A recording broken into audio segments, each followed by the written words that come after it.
Are you guys good? Gene? Yeah, he's good. Sergey was up for the Player of the Year. You guys good? The CHL.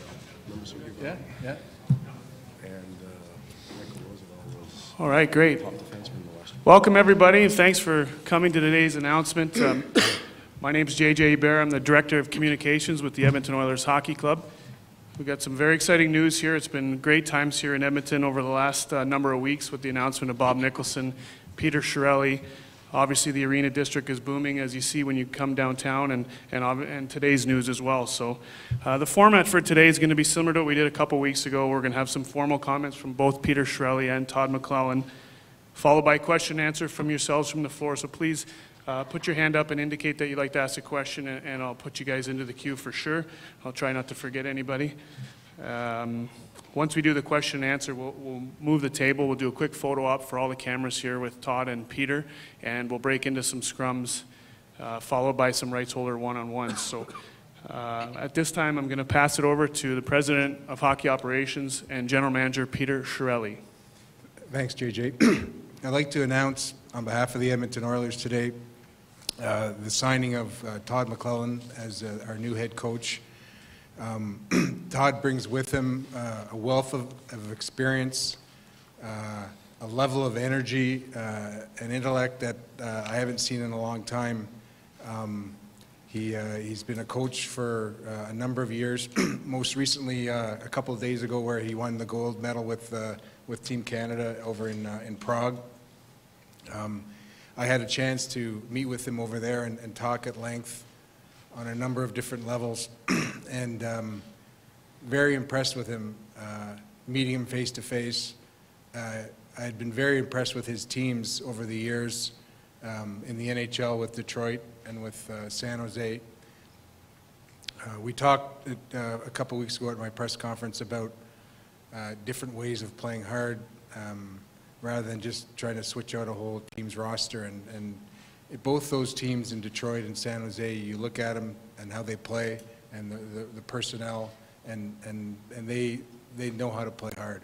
and Todd's one of the main reasons for that, and instilling a level of confidence, energy, and discipline into these players. So very happy to introduce Todd as the new head coach of the Edmonton Oilers.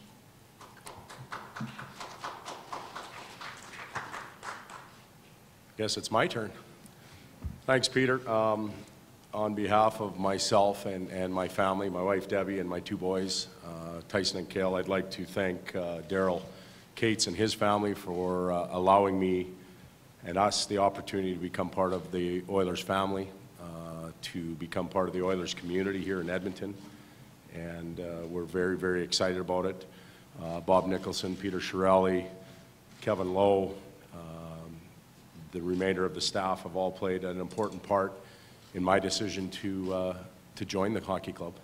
I was looking for an opportunity to be involved with very good people that have a passion and an energy level that was very high, and I think that I've discovered that this group has that.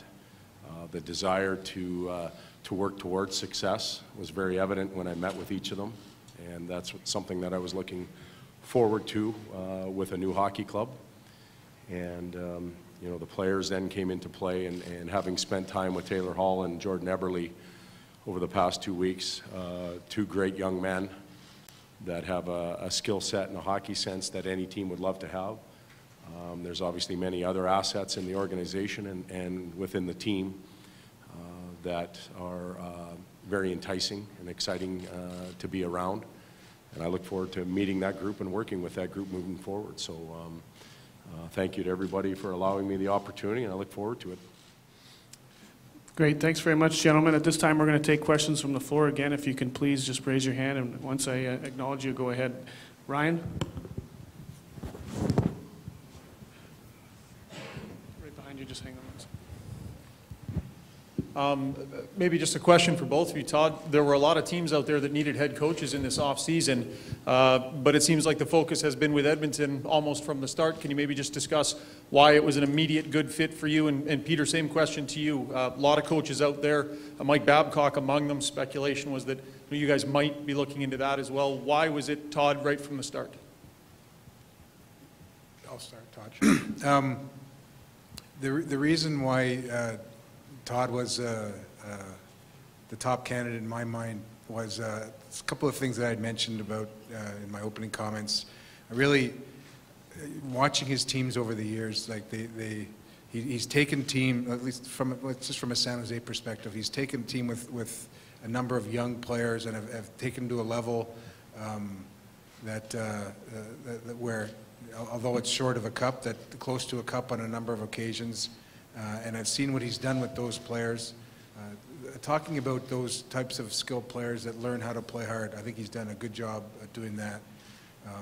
His level of energy and his level of thinking really impressed me. And if you look at him behind the bench, he's active. I think he's a terrific bench manager. A lot of reasons. You get, in my time in Boston, we didn't play the Sharks a lot, but whenever we played them, they were hard games. They were games where adjustments were being made all the time. They were heavy on the puck, and he really looked like he enjoyed coaching. So a number of those reasons helped me make my decision in choosing Todd. And for me, Ryan, first of all, condolences to your family. I know you're supposed to be overseas and you didn't make it, so we were thinking of you and your family.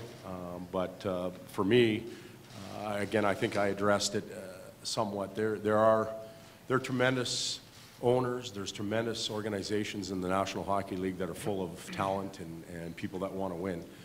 And that's what I was looking for. But once I settled in and met with the people in this organization, in the Oilers organization or family that are making decisions moving forward, I felt very comfortable with it. I'm a Western Canada boy. My wife's from Western Canada. I enjoy the Western Conference. It's not a job of convenience, don't get me wrong there, but it fit for for what I want to look for in the future as a coach. Young players that are craving to win, finding ways to win. And again, having spent some time with Jordan and Taylor, I think it was evident that I think we would have some good days ahead of us. They won't all be great. It's very easy when you're winning 10 or 11 games in a row overseas to be comfortable. There will be painful days ahead for all of us. We know that. But for me, your gut tells you when it's right, and the people. And that convinced me that this was the right spot for myself and my family. Jason and Bryn. Todd, Jason Greger from TSN 1260. In San Jose, you had some real all-star veterans, but you brought along guys like Couture and Vlasic and Pavelski and many others, become them your next guys. Here, there's not a lot of that leadership core yet. Taylor and Jordan, the two longest standing orders. How do you bring along the young guys with veterans? Do you think it's necessary to have some veterans insulating the young guys as they learn how to win? I think there's veterans in this organization right now. Matty Hendricks and Boyd Gordon, those type of players, Ferentz. The important thing in that situation is to blend that. You can't have separation of older players that have many warrior wounds on them and the young guys that are coming along without those wounds and everybody going their own direction. You have to blend them, and everybody's important in an organization. You can have the grizzled veteran, if you will, for lack of a better term, that maybe his game is more of on a decline than an incline, but you can have the young superstar coming up. They have to find ways to intermingle and to mesh so that their assets come out on a daily basis. And I don't know the group well enough yet to say that exists. I think there's work to do there. But you have to create the right environment, the right foundation to bring that out on a daily basis. And the game is the reward for the players to play. That's the easy part. It's everything that goes into it. It's the practice time, it's the road time, it's the commitment level away from the rink, at the rink, where they have to mesh. And I've talked in the past about leadership. Who's more important, the leader or the followers? They all have to work together. And as time goes on here, we'll figure out the group, and inevitably somebody will step to the front and make sure that's the right guy. Bryn and then Terry.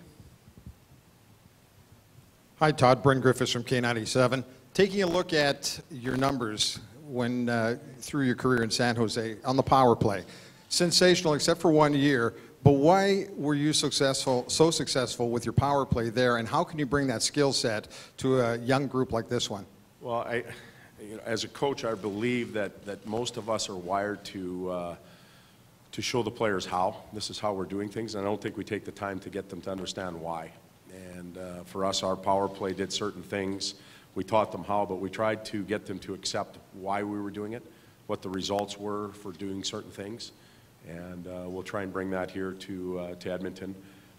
They've had tremendous pieces on the power play. You obviously saw it improve as the year went on here. Some very gifted players that can play in those situations, but there's some principles that have to be in place for power plays to be successful, and often those are the hardest things to get finalized. Once those are in place and players believe that they can have a chance at success with it, then their skill set comes out. So, we hope to transform that and bring it here. But there are no guarantees. We're starting from scratch. We've got a lot of work ahead of us in all areas of the game, not just the power play. Terry, welcome back. Thank you. Welcome back yourself. You look way better than I do for a long flight. Yeah, you had a private plane. Okay. They didn't fly you back privately? No. We got to talk to your boss. We do. Peter, to start with, Todd at about a week and a bit ago made the statement that when you found your wife, you don't need to make a whole lot of dates after that. And it was about 2 days after you left town in Prague. Can you describe it from your end on this marriage? And Todd, could you kind of go through the timeline of when you knew and how you knew and how many other conversations you might have had after the fact? It happened fairly quickly as far as trying to set something up, and we wanted to get ahead of it with Todd. So I went over to Prague and we spent 3 or 4 hours on a number of different things. And I had a fairly exhaustive checklist to go through with him, and he had a lot of questions for me. And felt it was a better time in the tournament earlier on. Competition, the pace, the daily schedule grind wasn't kind of up to speed yet, so it was a good time to do it. I knew there'd be a lot of teams that wanted to talk to Todd, so I wanted kind of to be first in to let him digest it and get to know me and what we're about here and what we're trying to do here. So timing and opportunity was good, and the fact that he had some time was good too. And just wanted to. He's the guy that we wanted, and I wanted to get on it in a hurry. I was trying to stay away from the marriage metaphor, but yeah. We can talk about that later if you want. But yeah, it's probably not a good analogy, but that's the best way for me to describe it. Really, when it came down to it, like I said earlier, there's a number of tremendous opportunities that exist in the National Hockey League right now, and there's a great coaching pool out there. But after meeting with Peter and asking him, we asked each other some pretty direct questions. And I liked the answer and the direction that Peter was taking the conversation, and obviously Peter liked my end of it. So we took it from there. One of the interesting scenarios about this situation is a lot of times when you're a coach and you're going to join a team, the manager's been in place for a number of years and he has an idea of the organization. We're both in it together here, brand new. And I think that's a good thing right now. We get to leave our mark and get to formulate an identity and work towards that together without any preconceived notions notions of individuals or partners on the D or lines or anything like that. It's brand new. Everybody gets a fresh start, and we'll go from there. Adam and then Gene. Todd, Adam Cook from CTV. I just wonder, you've had a lot going on here in the last few days, but I wonder if you've allowed yourself to start even thinking about potentially coaching a kid like Connor McDavid. Yeah, I have had a chance to think that, quite regularly. Putting my head down on the pillow in Prague allowed me a lot of thinking time, especially when your sleep patterns are off. You spend more time awake than sleeping, and we've thought it through a lot. I have never had the opportunity to see Connor play live. Obviously, have had a chance to see him play video-wise, you know, on TV and that type of stuff. But you know, this is a special player. He has a special skill set that fans are going to enjoy for a long time. But he's still a young man. He's learned how to deal with an immense amount of tension and pressure. But that's at the junior level. It's going to change when he gets to the National Hockey League, and it's our job to make sure that we get the most out of him in a real good environment. Not in a protecting environment, because he's got to learn how to deal with that, but making sure that he is comfortable in his surroundings, taken care of away from the rink.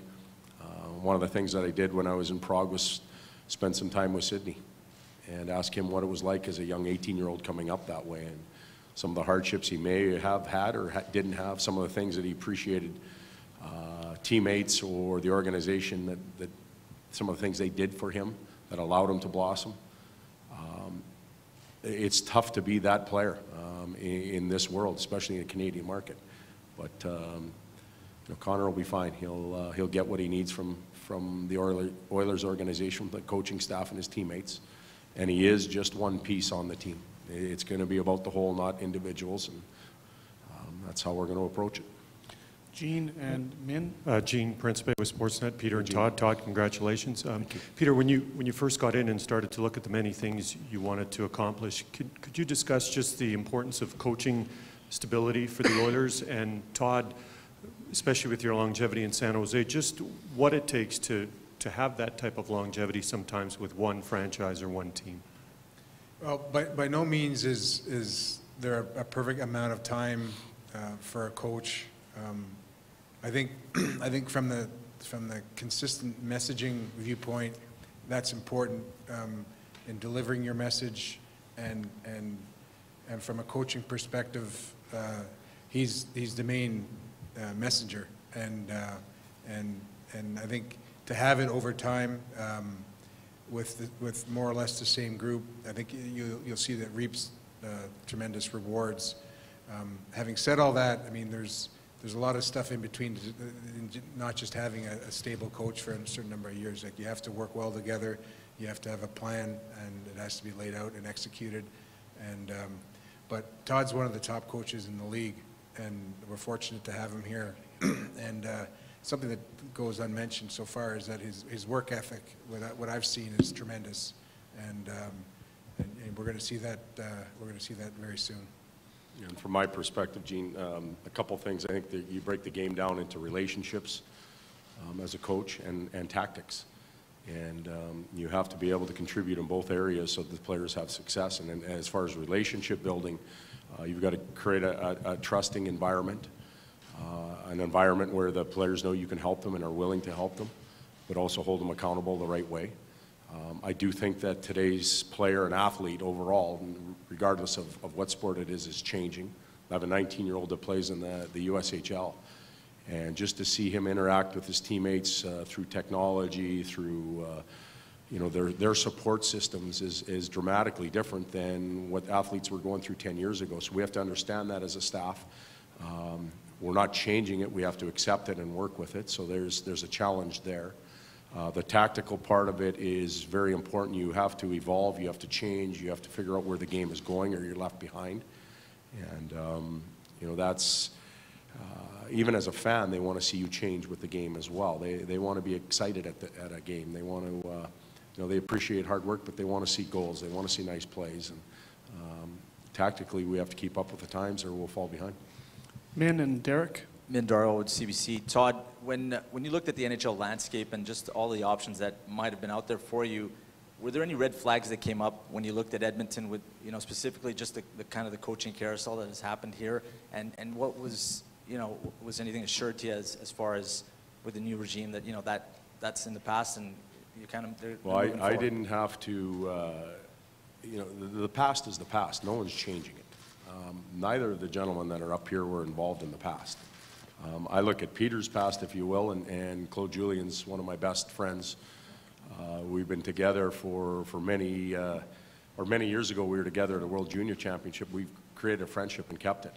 And if you're going to find anything out about working with an individual, you go to the guy that's worked with them, and Claude's worked there. He couldn't wait to tell me all the good things about Peter, you know, and I knew that from other people around the league. So, you know, Claude's still working in Boston, and he's not working because somebody didn't want to fire him. He's working because he's a good coach, and he does a really good job, and they found ways to win. And Peter recognized that, appreciated it, the organization appreciated it, and they've kept him going for that amount of time. You know, my responsibility is to make sure that I'm doing everything I can to live up to ownership and management's expectations. I can't do more than that. If I do less than that, then I'll pay the price for it. But I'm going to do everything that I can, have the right staff in place to do that. And I feel that the people around me will give me that support. That's why I'm here. Derek and then Mark. Hey guys, Derek Van Diest, Edmonton Sun. Hey Todd. Just want to ask you about the rest of the coaching staff. Are you going to bring in your own coaches, or how do the coaches that were already on the staff fit in there? And particularly Todd Nelson, is he out, or where do you go with the coaching staff? Well, I have, you know, right now I've spent 3.5 weeks in Prague. About 5 days before that, I was released in San Jose. So I would be lying if I sat here and said, listen, I've had a chance to sit down with Todd Nelson or anybody else on the existing coaching staff. And what I plan on doing with Peter's support is to take time to make sure that as we build a staff, because it's not one man, it's a group, that we do it properly, that we cover and get the pieces that we need. Do we have to go outside? I don't know the answers to that yet. Todd Nelson and I, him and as an individual, we can talk about him, have a very good relationship. Known him for many years from Saskatchewan. I'd be happy to sit down and talk to him. But, you know, even Todd might have some different, you know, desires himself. He may want to be a head coach in the National League, and he's very talented and can be that. So we have to discuss with each of the individuals what they think they might need and see where everybody fits. And I know by the time training camp arrives, we'll have a very solid staff that will be ready to work. I'm going to take 2 more questions from the floor. Mark Connolly and then John. Todd, Mark Connolly with CBC Radio over here. Okay, right, somewhere over there. Okay, sorry. Obviously, you had a lot of great success in San Jose on a team that had a lot of expectations. Those expectations maybe fell short a little bit in the playoffs. What do you take forward out of that experience when, you know, often people say you learn more from failure than you do from success. So when you go into this job, what do you think you learned from those failures in the playoffs? Well, we're not going to talk about playoffs here. We're going to talk about foundation. We're going to talk about creating an identity and building towards it. The playoff part of it exists after you accomplish those regular season things, and we've got work to do there, first of all. As far as San Jose goes, we had a lot of successes in the playoffs, in my opinion. We ended up, you know, losing to some very good teams, Chicago, Los Angeles, teams that went on to win the Stanley Cup, and sometimes you get beat by a better team. It's as simple as that. Maybe you're not at the top of your game. Maybe you're short in some areas, you know, whether it's skill, strength, toughness, but that's what the playoffs are about. You play, you find out what went right, what went wrong. As an organization, you evaluate it and you try and go out and fix it the next year. And we were close. We had really good teams. They still have a tremendous team there. They've got tremendous athletes in that locker room. They'll be a force to be reckoned with, but it was just time for the players and for the coach to refresh, I guess is the best word. Thank you. One more, John McKinnon. John McKinnon from the Edmonton Journal. You acknowledge that there'd be painful days ahead, and the fan base here is surfing on 9 years of pain. Yep. Can you quantify that a little bit? I realize I can't, you know, you're going to nail it down to points or position the same. Can you give me a sense of where this goes? Well, yeah, it's going to go up. That's what the plan is. It's to take it up. It's to take the organization and begin to climb the mountain. And you know, we have to chart our path to begin with. We have to determine what we want to be and how we want to look. We have to find the players within the organization right now, not going outside, but within the organization, and put them in the right spots. With all of that, there's pain. There's nights where we're not going to be pleased. But there's 4 teams that are playing right now that just experienced that throughout the year too. They have painful nights. They just have fewer of them. And that's what we're trying to do, is take those painful nights and diminish them throughout the years to the point where we can be at the top of the mountain. But you know, to come in and say, hey, we're winning a Stanley Cup next year. That's not the case.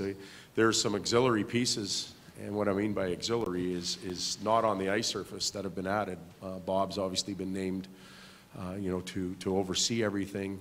Peter, myself, it's an exciting time for all of us, but the product on the ice, the team on the ice, the wins and losses still drive the organization. That's how it is in any team. And we have to make sure that that product and those players are driving it upwards. There'll be hills and valleys, but over time it has to keep going upwards. Thank you, Peter. Thank you, Todd. Before we wrap up and conclude the formal part here, I just want to thank some special guests who are here with us today. Mr. Barry Cates, thank you for being here today for this special announcement, as well as Oilers Entertainment Management Group, Bob Nicholson, Kevin Lowe, Bob Black, and Stu McDonald. Thanks for being here today, guys. And Todd's family, Debbie and Trent, really important that you guys are here today, so thanks so much for joining us. At this time, we're going to move the table and have a photo op with Peter and Todd, and then we'll break into individual scrums and one-on-ones. Once again, thanks for coming today, everybody. Appreciate your cooperation.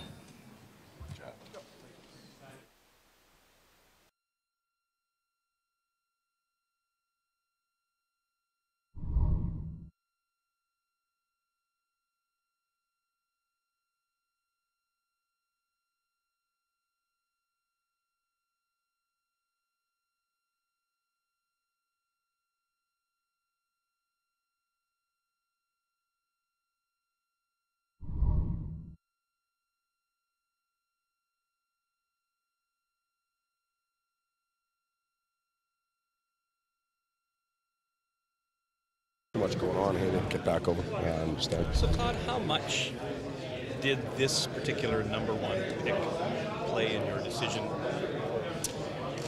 Well, it was something everybody was watching. If you were a coach out of work and you know, and was considering a position to attain or to land in, everybody had an eyeball on where Connor was going to end up, of course. But you know, he wasn't the only factor that came into play. There's so many other things that one has to consider, and I only get to make 50% of the decision. The other part was made by the Oilers organization, and you know, the way it turned out, I'm really excited about it. But today will probably be our easiest day. We've got a lot of work ahead of us, and we're all looking forward to that. Todd, there's a large number of teams that are looking for coaches, and I mean, I think the sense was, had you waited, there might have been multiple offers, multiple opportunities coming your way, but you got this done pretty quick. Why? I'm happy here. You know, I didn't need to go to other places. It wasn't about money or anything like that. It was about opportunity and family for me. I'm comfortable in Edmonton, family-wise. My wife has family here. I have family here. You know, I'm a Western Canada guy. I feel good about being here. After all those years in California, I think I still like the snow a little bit, so that'll have to come into play. But just it felt right. Your gut tells you sometimes that you're doing the right thing, and my gut was telling me that. Todd, the last few days, just the last few days, winning goal, getting this job, I mean, what's it been like?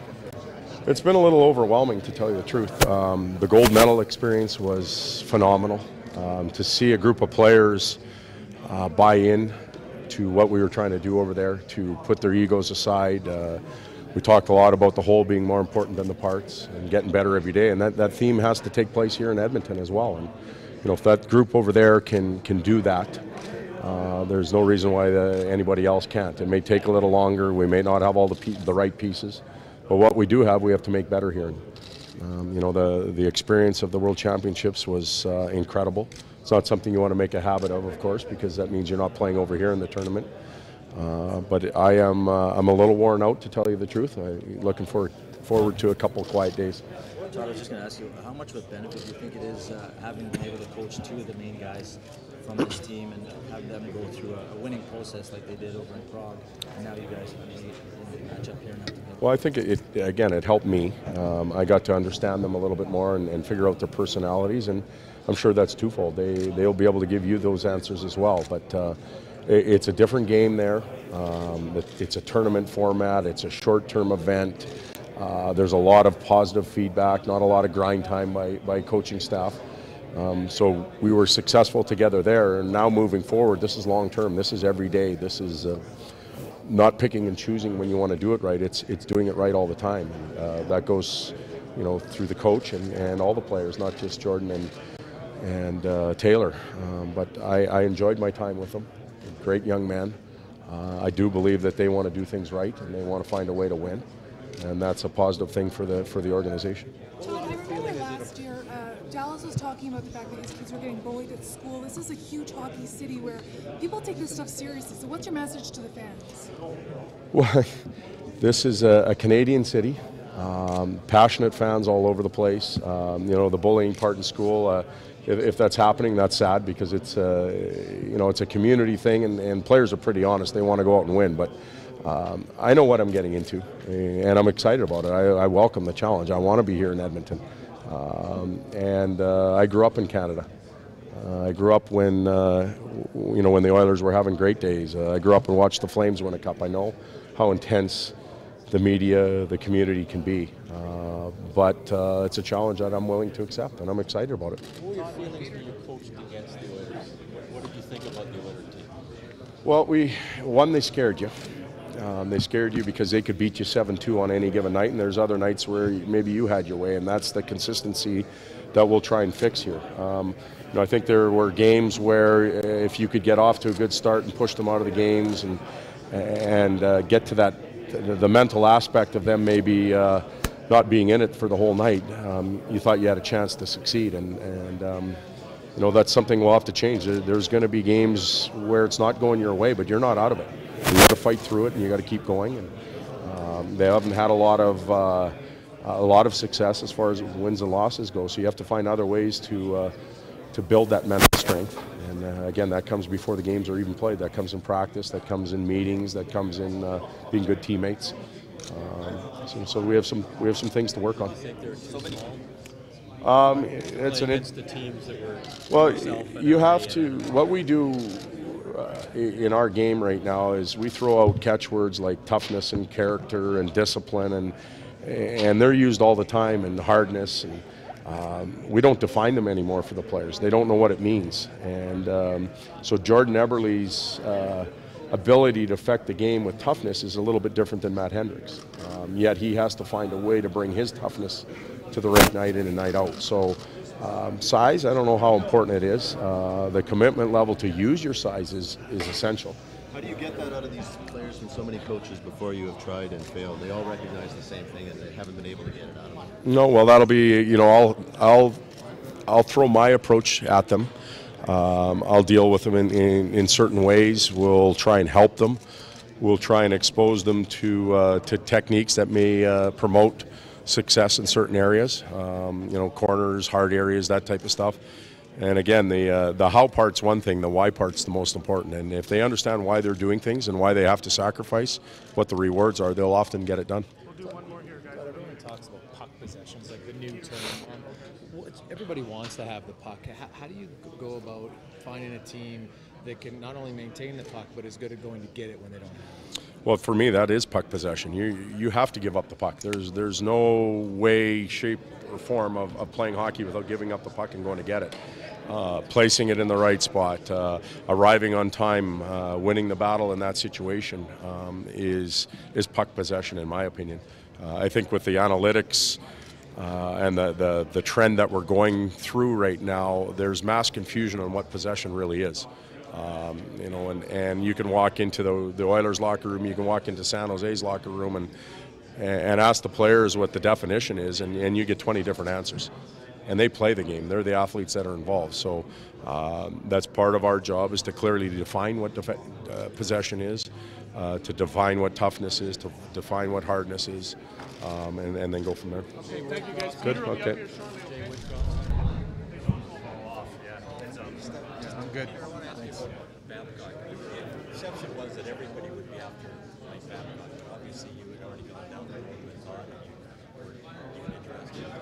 Well, I got to know Mike a little bit at the Olympics and a World Championship before that, and I think he's a really impressive coach and an impressive person. And I talked to Kenny Holland about him. I think Todd was at the top of my list for a number of reasons, and that doesn't mean that Mike's not a great coach. I thought the fit was right with our personnel. I thought the fit was right with the way I manage, and you know, in this business, it's like when you want to get a top coach, you have to act quickly, and it's almost like a free agent for players. It's like if you're not in there first, then you're probably not going to get that guy. So I made it an effort that he's a guy that we had to go after hard. There's some advantages to like Todd mentioned and kind of alluded to it, that you're both kind of coming in fresh and you're both starting, new here with this organization. Are there advantages? Yeah, I mean, as far as leaving your imprint on it, as far as exchanging ideas, which may not be new to you, but they're new to the organization. So we both have a set of new ideas, new philosophies. There's a freshness about it that kind of reinvigorates things, and myself included. Like it's not just this is the way things are done. But there are a lot of good foundation blocks here, which is one of the reasons why I chose to work here, and it's one of the reasons Todd chose to work here. But yeah, definitely, that certainly makes it more of an opportunity. Will Todd have free reign to hire his entire coaching staff? I want Todd to be comfortable with his coaching staff. It'll be a collaborative thing, but at the end of the day, he has to be comfortable with it. Is the bonus out of all of this the fact that Taylor and Jordan thrived under Todd over in Europe? And I mean, I know it's a small window for the tournament, but still, it's nice to see. I mean, and you're right, it's a bonus. But I mean, what I've seen of Todd over the last 7, 8, 9 years is really the reason why we hired him. There will be compensation. I have had discussions with Doug, and we'll have some more discussions to figure that out. When did Connor McDavid's name come up first when you were discussing it? With Todd? We really didn't discuss it much, other than we have a chance to get a really good young player. It really, like, truthfully, it wasn't really. I mean, he's going to be a heck of a player, and that's a bonus too. At your original press conference, you said you liked that the Oilers played fast, but you'd like them to play a little bit harder. Did Todd mirror that philosophy with you? He's coached against them more than you probably saw them even in Boston. And how many changes do you think you guys will have to make to get that and make that happen? Well, as I said, it doesn't necessarily mean you have to completely flip out your roster. I mean, it's about philosophically how you play, and if you can remember what I said, it was like we played fast here. You want them to play harder. There are different ways to play hard, not just meaning you're going to bang bodies. Whether that's being in the right position, whether that's knowing how to strip a puck, whether that's knowing how to protect a puck, all that has to be drilled into your mind, and it has to be repetitions. And if you look at where Todd coached before San Jose, it was Detroit, and they've never been characterized, even now, as a hard team, but they're hard to play against. Like, those guys are the best puck strippers. They protect pucks, and he did that with San Jose too. So that's the type of stuff you want to instill on this team. Special guest, he is the CEO of Oilers Entertainment Group, Bob Nicholson, fresh off a flight from Prague. Welcome back, Bob, and you guys keep making news. How important and exciting is this announcement today? It was huge, and Peter Chiarelli, as soon as he was hired as the general manager, we had some discussions, and Todd was the person that he wanted, and we just saw what happened in the last week here, leading Canada to a gold medal. But what he's done in Detroit and San Jose, I think he's a real good fit for our team right now. Bob, are there some parallels that can be drawn in terms of how quickly you acted to bring in Peter Chiarelli into this organization, and then in turn, once he was in the organization, he might have said to you, I want to bring Todd Mclellan into this organization? Yeah, you know what? I stated as soon as I was hired that we do have a plan. We're not going to put timelines on any of that, but we're going to move quickly. As soon as we're comfortable with where we want to go, we're going to get there as quick as we can. And I think the Oiler fans are going to be pleased where we'll get to on some other decisions, whether it be hockey or business, and communications. Every part of the organization, we're going to try to improve here. Bob, as just a guy, the coaching aspect aside, just as a guy, what kind of guy is Todd McLellan as a person, and why is that good for this organization? Well, he's a coach. He loves coaching. You just have to watch him on the bench. You know, he's really active with his players. And I think he's really clear. He's a great communicator. You know, he clearly has a plan. He delivers that plan and then really makes the players accountable. And, you know, when talk to all the players over there, whether it was Sidney Crosby or Burns, and Jordan and Taylor, they really like this guy. He was clear on the messages he was giving, and you know I think he's going to do that job right here with the Oilers. Just had a chance to talk with Peter Chiarelli, Bob, and one of the things he said is he had no real personal relationship with Todd Mclellan before this process started, but he said one of the things he had noticed from a distance over the years is how poised and effective Todd was in delivering his message, not just to players, but to the outside world, the media, from a distance. What were your thoughts in terms of once you were in front of Todd and talking with Peter about this process, where he fit into that mix from that perspective? Yeah, I totally agree with Peter. And I got to know Todd way back in the program of excellence, and you know I've just seen him grow as a coach. But you saw it today at the press conference.